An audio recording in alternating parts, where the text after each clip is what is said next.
Life in America 101. Hindi po ibig sabihin na nandito sa Amerika si Iha at Iyo ay mamahalin ang mga suot naming damit. Gusto niyo ba malaman kung saan kami bumibili at kung magkano? Tara, sabayan niyo ako mag-shopping. Pag nag-shopping, kailangan wais. Kailangan yung mura at magandang quality.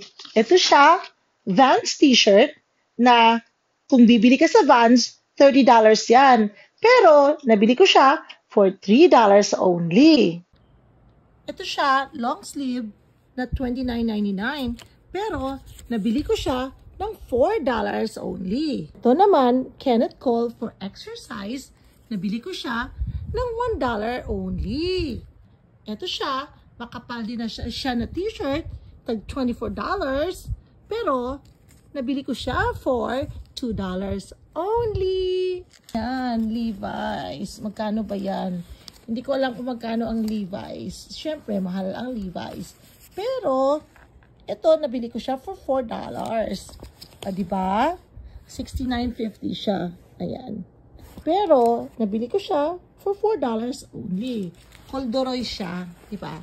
Maganda siya. Okay?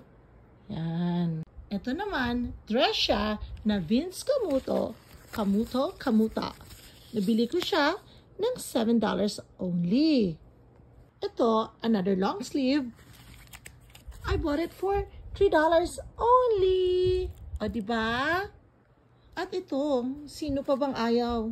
Tommy na yan, ha? $7 only. At hindi po to fake.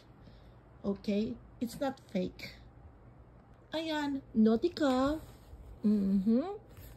$59 yan kapag bibili ka sa mall. Pero nabili ko siya $3 only. O, diba? So, hindi po ibig sabihin na nagsha-shopping kami ay marami kaming pera. Ang hinahanap namin, yung mura. Kasi nga, wais, diba? Kaya, does it make sense? Now you understand.